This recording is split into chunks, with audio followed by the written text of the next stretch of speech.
এ জীবন রেখে কি করব, আমি আর রাখবই না এই জীবন।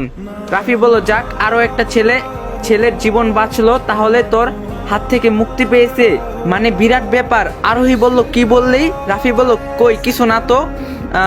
তা এবারের ব্রেকআপের কারণ কি?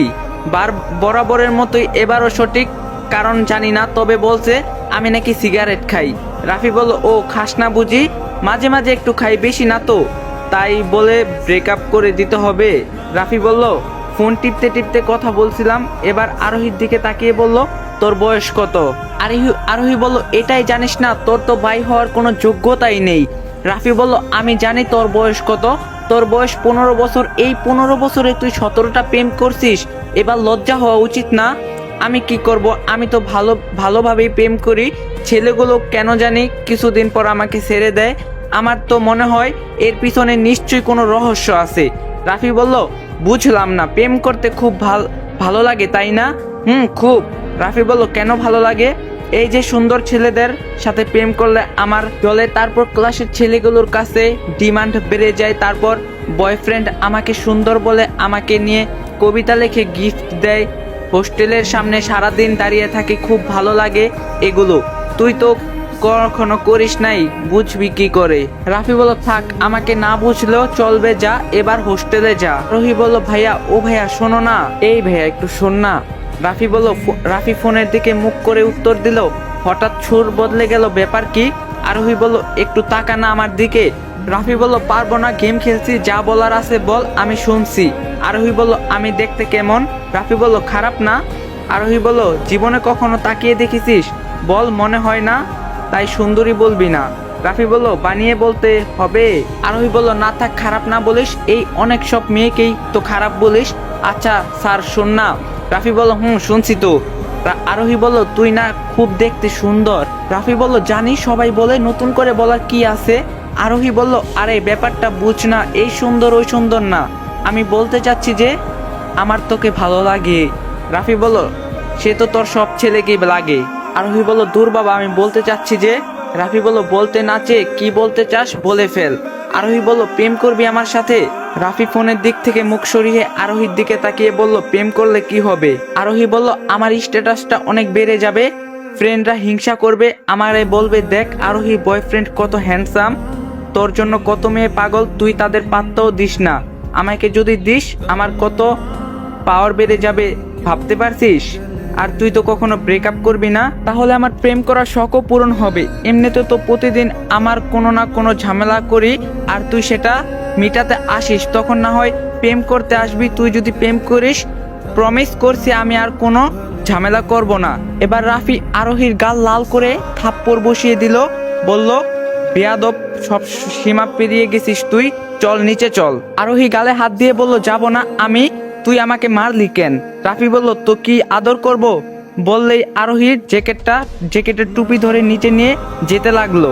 আরোহী বলল, স্যার বলছি, যাব না আমি তোর সাথে, এভাবে বিড়ালের মতো কোথায় নিয়ে যাচ্ছিস? রাফি বলল, মেয়েদের গায়ে হাত দিতে ঘৃণা করে আমার, তাই এভাবে নিয়ে যাচ্ছি, চুপচাপ চল, যা বলবো তাই করবি, তা না হলে তোর একদিন কি আমার একদিন। আরোহী বলল, কি আর করবি, আজ তো আমি সুইসাইডই করবো। তো ব্রেকআপ হলো, তার উপর তুই আমাকে রিজেক্ট করে দিলি, জানিস ফ্রেন্ডগুলো আমাকে কত ইনসাল্ট করবে, বিএফ না থাকলে আমি আজ মরে যাব। রাফি আরোহীকে নিয়ে সিঁড়ি দিয়ে নিচে নামছিল। আরোহী এটা বলার পর আকাশ একটু থেমে ধাক্কা দিয়ে আরোহীকে নিচে ফেলে দিল।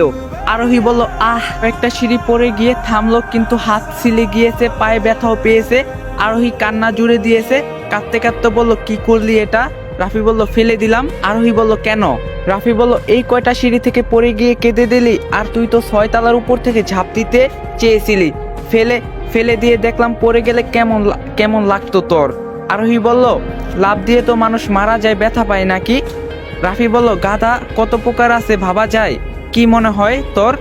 এরপর থেকে যখন সুইসাইড করতে চাইবি, যদি লাফ দিয়ে মরতে চাস, আগে 1 তলা থেকে লাফ দিয়ে দেখবি কেমন লাগে। যদি গলায় দড়ি দিতে চাস, দেওয়ার আগে কিছুক্ষণ গলা চেপে ধরে দেখবি কেমন লাগে। যদি হাত কাটতে চাস, আগে আঙ্গুল কেটে দেখবি সহ্য করতে পারিস কিনা, ঠিক আছে? রাফি বলল, সুইসাইড করলে এত ব্যথা পাওয়া যায়, তাহলে মানুষ সুইসাইড করে কেন? রাফি বলল, ভালো মানুষ করে না, তোর মতো সাইকোরা করে, ফাউল সর সামনে থেকে নামতে দে। আরোহী বলল, ও মা, আমায় নিবি না? রাফি বলল, নিব মানে চলে আয়। আরোহী বলল, পায়ে ব্যথা পেয়েছি তো। রাফি বলল, তো আমি কি করব? আরোহী মুখ শুকনো করে বলল, দেখো না ভাইয়া, হাত কেটে রক্ত পড়ছে, পড়ে গিয়েছে, চলে গিয়েছে। রাফি বলল, আমাকে দিয়ে কষ্ট করানোর ধান্দা? এই তো চিনি না আমি তোকে, বাদরের হাড্ডি কোথাকার, কিন্তু আমি মেয়েদের টাচ করি না, থাপ্পড় মারাটা অন্য ব্যাপার। তাই বলে কোলে নেওয়াটা জাস্ট অসম্ভব। নিজে নিজে নাম, না তাহলে বসে থাক। আরোহী বলল, হাতটা তো অন্তত বেঁধে দে, রক্ত পড়ছে, জ্বালা করছে। রাফি বলল, ফুপিমণি, তোকে একটা অপদার্থ বানিয়েছে, এতটুক ছিলে গেলে কি হয়? এটা আবার বাঁধতে হয়, আর বাঁধবো কি দিয়ে? আরোহী বলল, তোর রুমাল দিয়ে। রাফি বলল, আচ্ছা দিচ্ছি। আরোহী বলল, এবার দেখ এই রুমাল দিয়ে আমি তোকে কিভাবে ফাঁসাই।